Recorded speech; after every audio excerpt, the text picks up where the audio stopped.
Where would be the most useful place for us to dive in?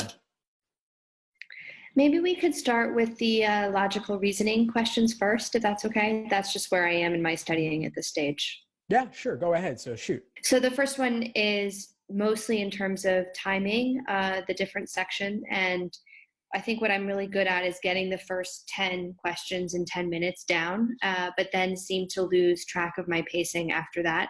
So what would you recommend in terms of pacing between the 10th question and the end? And then related to that, how would you recommend identifying which ones to flag and how many to flag and then come back to at the end of the section?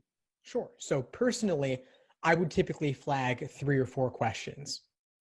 And I would recognize those as being the ones that are most difficult for me. So there will be some variation from person to person, what you find most difficult, but a couple of candidates that typically I want to flag, and many students do as well, are longer questions with more words. So parallel reasoning, principal application questions, and questions involving complex vocabulary, especially topics on philosophy, aestheticism, art, and then of course science, anything especially technical or unfamiliar. Okay.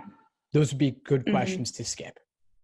If they appear in the first 10, of course, then they're probably not so hard because the method of reasoning at least will be simple. But those are ways that LSAT ramps up the difficulty. As for the question of time allocation after question number 10, I don't really have any specific recommendations on this. There is a general increase in difficulty as you go forward, but the last couple may be a little bit easier as well. And so typically I'll find that questions 15 through 22 or 15 through 23 are the toughest, and that's usually the range from which I'll pull my 3 or 4 questions. Okay. All right, great. And would you say somewhere around 1 minute and 30 seconds for those other questions, or how would you, if the 10 minutes are kind of done, how would you recommend breaking up the timing among the rest of the questions? I don't think about it specifically. I don't want to overanalyze every single or have benchmarks for every single question or even every 5 questions. I think the first 10, that's really where I leave off with benchmarks. After that, you could say, well, 1 minute 30 versus 1 minute 40. How significant is that difference really? Obviously 10 seconds can make a difference, but for me, it's more like my toughest questions, I might spend 2 minutes or more, but then something else will be more intuitive, and I might still get through number 11 or 12 in 1 minute. So for me, it's really about getting through the first 10 quickly, building up a time bank to tackle the more difficult questions a little bit more slowly, and then circling back to those toughest 3 and 4 that I flagged at the very end and giving them whatever they need mixed with whatever time I have remaining. Right. Okay. That sounds good. I'll give that a go and see how it works out. Yeah, sure. And one last thing I would add to this is really just recognizing when you're getting bogged down in something, when you're not making headway. That's a candidate for skipping, flagging, coming back to. I think if you can notice when you're getting bogged down and not making headway, that's really the biggest way that I could save time in logical reasoning for you. And would you recommend it's better to try to work through it a little bit, or just drop it and move on and come back to it? Well, it's fine to try. The issue is when you start spinning your wheels and get locked into a kind of tunnel vision. The nice thing about skipping and flagging is that you can then come back with a fresh perspective. And even if you can't get it in the end, that was a tough one anyway that your odds were lower on, and it was better for you to spend your time on the other questions in this section. Sure. Okay. That's great. That's really helpful. Thanks. Yeah, of course. Sure. The next question I have is both related to logic games and logical reasoning. So I just want to clarify a really simple thing, which is doing the contrapositive for anything that's worded as neither X nor Y. Is that the same as and? Yeah, so the word the word nor, excuse me, is like a negative version of and. So neither X nor Y means negative X plus negative Y. So that essentially means that you have the word and in your sufficient condition. So it's 2 variables together in their negative forms are sufficient to guarantee something else.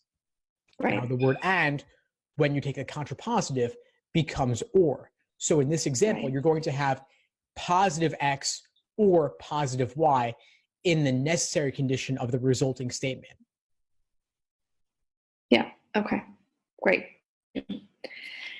And then somewhat related to that is a question around working through logic games and trying to decide when do I work through each of the answer choices one by one and try to plug them into a specific diagram, or do I go the route of trying to use process of elimination first? And which ones? I think one is much more time consuming than the other, but it's very difficult for me to tell based on the question type which of those options I should pursue. Yeah, and I think it's not really about the question type. So I understand where you're coming from. I think it's much Okay. more about the scenarios that you have available to you up to that point in the game. It's possible Mm-hmm. that if you're attempting this question later in the game, that you'll have enough valid scenarios, hypotheticals from previous drawings or from the initial orientation question, that you may be able to use those to help you apply process of elimination. So I would do that Right. first. And then once you've exhausted those, then you might have to plug in the 2 or 3 remaining answer choices. But the idea is that you minimize the number you have to plug in, because plugging in all 5, that's brute force. And that can Mm-hmm. get you there, but it's not the most efficient way to do things. Sure. Okay. Clearly, a lot of my questions end up focusing on timing because I think that's an area where I really need to speed things up as best I can. Yeah, well, timing's a huge part of this exam, even aside from the Yeah. accuracy question. So I think that that just indicates to me that you're past the point at which accuracy is the primary concern. So that's a good thing. Well, I hope so. We'll see. Um, on the timing note as well, what is your advice around working through, say, a necessary assumption question where I get to answer C and it seems very, very clear to me that this is 100% the answer?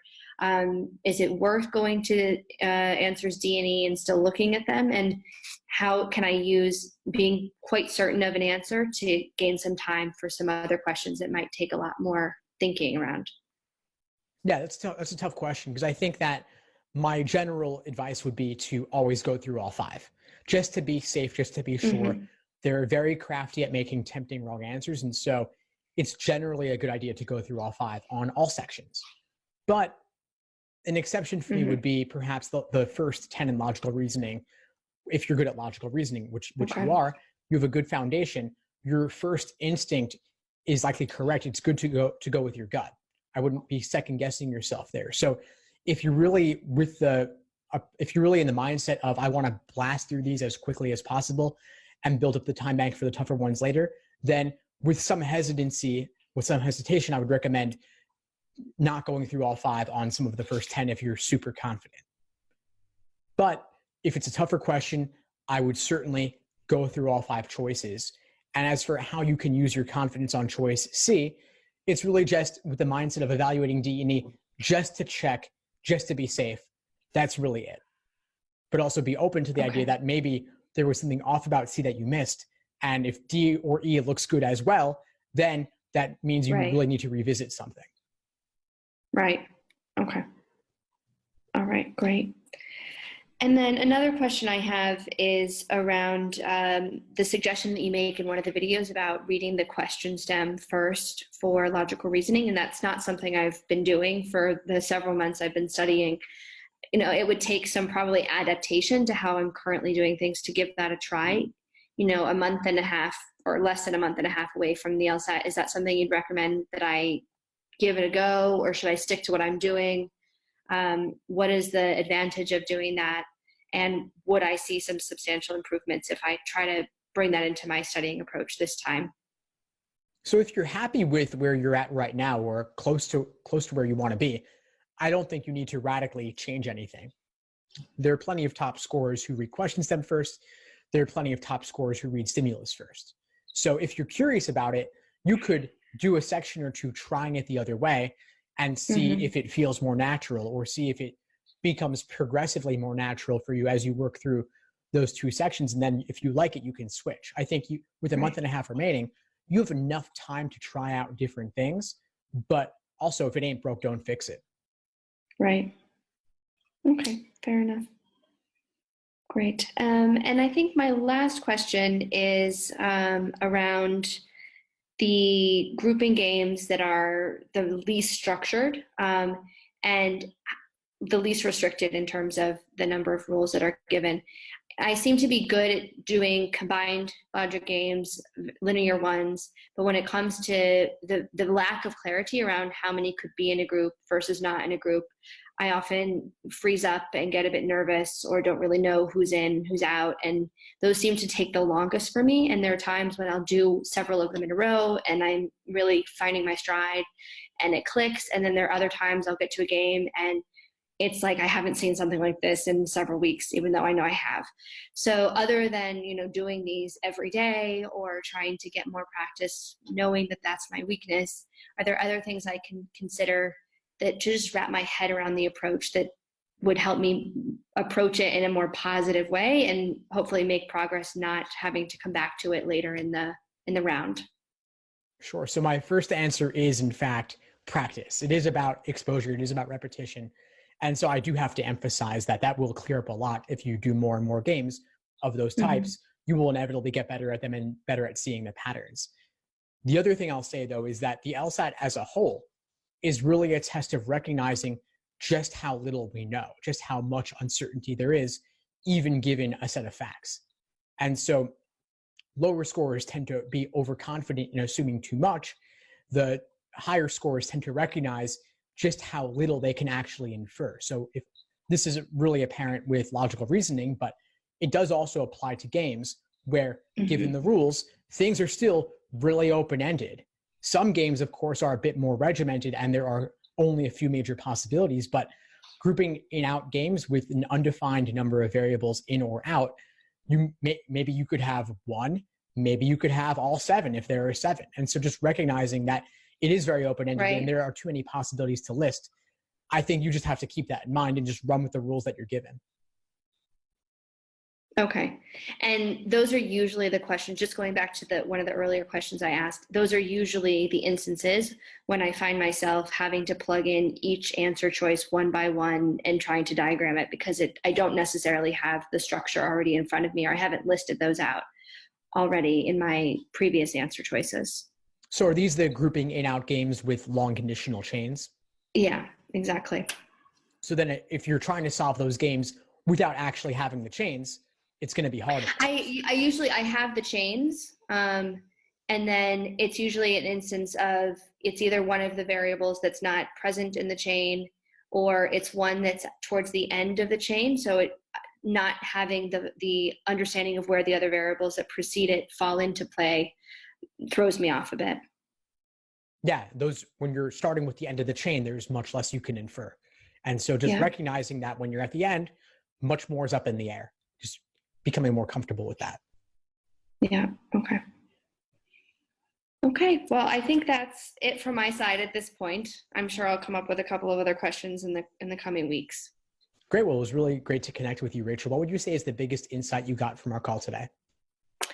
I think it's accepting that I'm not going to have total clarity on all of the answers or all of the options available to me in the logic games, and that the biggest aspect of the LSAT is that a lot of it is unknown, and I just have to kind of embrace that if I want to succeed. Awesome. I'm glad I was able to help. Please keep in touch, and I'll hope to see you in class soon. Thanks for tuning into the show. Please subscribe if you haven't done so already to be notified of new episodes as I release them. And feel free to reach out if you need anything at all as you move forward with your prep. I'm happy to help however I can. In the meantime, I'll wish you all the best and take care.